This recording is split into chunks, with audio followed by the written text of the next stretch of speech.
Hi guys, අද මම කතා කරන්න යන්නේ social media marketing කරන අයට ගොඩාක් වෙලාවට පටලැවෙන ඒ වගේම තමයි ගොඩාක් අයට තේරෙන්නේ නැති මාතෘකාවක් වන මේ reach එක සහ impression එකේ තියෙන differentiation එක. ඉතින් මම reach එකක් කියන්නේ මොකක්ද impression එකක් කියන්නේ මොකක්ද කියන එක කලින් videos වල මම explain කරා. ඔයාලට දැන් suggest වෙනවා videos ටික ගිහලා බලන්න.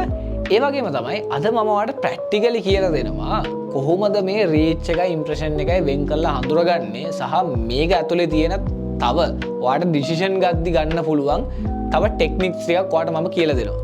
ඉතින් වෙනද වගේම මම ප්‍රැක්ටිකල් උදාහරණයක් ගත්තොත් එහෙම රීච් එකක් කියන්නේ එක ඔයාලා දැන් කලින්ම දන්නවනේ. ඉම්ප්‍රෙෂන් එක කියන එකත් ඔයාලා කලින්ම දන්නවා. ඉතින් මම අදත් ගන්නවා මගේ ෆෝන් එක. මගේ ෆෝන් එක අරගෙන මෙතන ඉන්නවා මිනිස්සු 10 දෙනෙක්. මේ මිනිස්සු 10 දෙනාට මගේ ෆෝන් එක මම එකපාරක් පෙන්නනවා. එතකොට මේ ෆෝන් එකේ රීච් එක 10යි ඉම්ප්‍රෙෂන් එකත් 10යි. හැබැයි මම මේ ෆෝන් එක ආයි පාරක් පෙන්නනවා ඒ මිනිස්සු 10 දෙනාටම. ඒ මිනිස්සු 10 දෙනාටම මම නැවත වාරයක් මේ ෆෝන් එක පෙන්නනවා. එතකොට ගොඩක් අයට පැටලෙන්නේ ඔන්න ඔතනදී.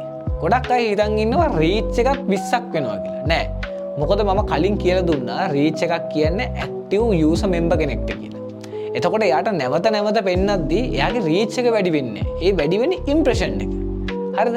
ඉතින් ඔය රීච් එකයි ඉම්ප්‍රෙෂන් එකයි කියන්නේ සංකල්ප දෙකක්. මම හිතන්නේ ඔයාලට දැන් තේරුණා මම මොකද්ද කියන්නේ කියලා. මම ආයි කියනවා. මේ ෆෝන් එක මම මිනිස්සු 10 දෙනෙක්ට පළවෙනි වතාවට පෙන්නුවා. එතකොට ඒකේ ඉම්ප්‍රෙෂන් එකක් 10යි, රීච් එකක් 10යි. මම ඒකම ආයි දෙවෙනි පාර පෙන්නුවට පස්සේ රීච් එක 10යිමයි. හැබැයි ඉම්ප්‍රෙෂන් එක 20යි. මම ආයි සරල කරනවා. මම එතන මිනිස්සු 10 දෙනාගෙන් 5 දෙනෙක්ට විතරක් මේ ආයි ෆෝන් එක පෙන්නනවා ආයි පාරක්. එතකොට එතන රීච් එක කීයද? එතකොටත් එතන රීච් එක 10යි ඉම්ප්‍රෙෂන් එක 25යි. මොකද අපි අලුතෙන් ආයේ 5 දිනෙට මේක පෙන්නලා තියෙනවා.